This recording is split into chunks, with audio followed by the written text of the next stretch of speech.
You know, in the world of crypto, billion-dollar bets are happening all the time. But every once in a while, a move is so big, so audacious, that it really forces you to stop and ask, what in the world do they know that we don't? Well, one company is making a colossal bet that the entire crypto power structure as we know it is about to be completely turned on its head. And that brings us to the big question, right? Why would a single company, Bitmine Immersion Technologies, go out and buy a staggering $13.5 billion worth of Ethereum? I mean, this isn't just a simple trade. It's a huge, profound statement about the future of money itself. 2.8 million ETH. Yeah. Under the guidance of the well-known strategist Tom Lee, this one purchase made Bitmine the single largest corporate holder of Ethereum on the entire planet. Now, to really understand why they did it, we first have to look at how they even pulled it off. And the how involves this really clever bit of financial engineering called a digital asset treasury.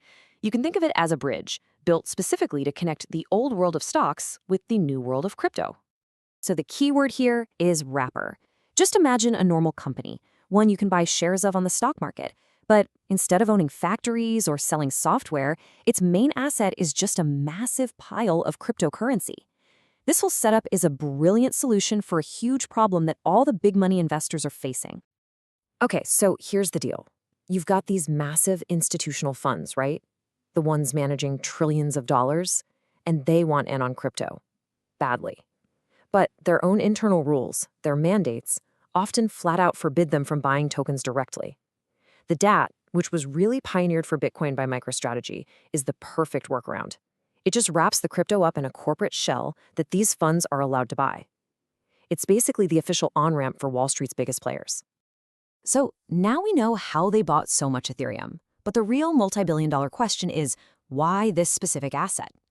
The answer isn't just about buying a token. It's a bet on this powerful historical analogy. It frames Bitcoin and Ethereum not as rivals, but as playing two totally different roles in a financial revolution. And this is the core idea, right here, straight from Tom Lee himself. He's basically saying, look, Bitcoin is digital gold. It's the store of value. But Ethereum?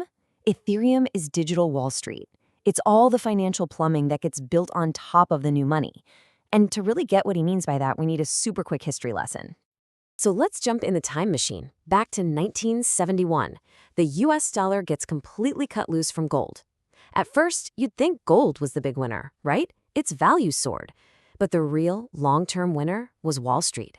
They took this newly flexible dollar and built an entire universe of financial products on top of it. Futures, money markets, the whole shebang.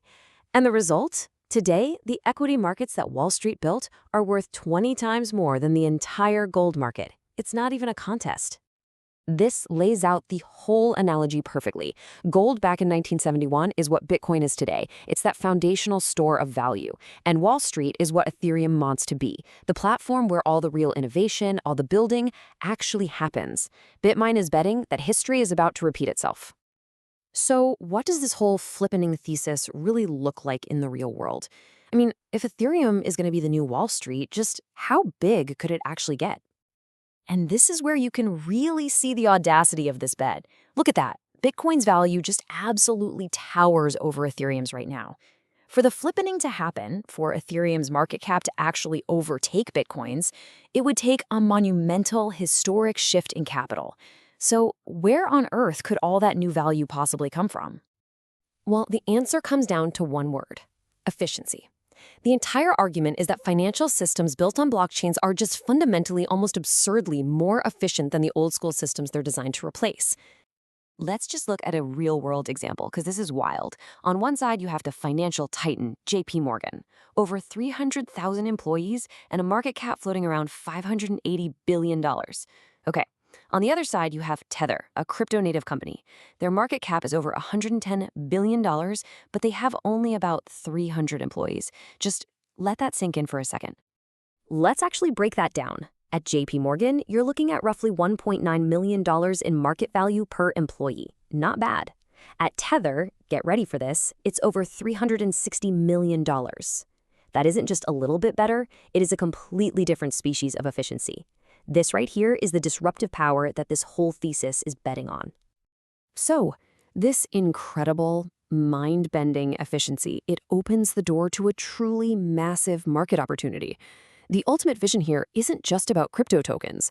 No, it's about tokenizing everything. The ultimate bull case for Ethereum is that it becomes the base layer for the entire global economy. I mean, imagine stocks, bonds, your house, all existing as tokens on a single, super efficient blockchain. The total value of all these real-world assets is estimated to be in the hundreds of trillions of dollars. If Ethereum becomes the foundational railroad for even a tiny little piece of that, its value would be just astronomical. And all of this leaves us with a final, really powerful question. This isn't just about which crypto token wins. The real prize here is a complete reimagining of our financial markets, a world where value is traded instantly, transparently, 24/7. A world where you can see a company's financial health in real time, not just in some report they put out every 90 days. That is the truly disruptive future that this $13.5 billion bet is really banking on.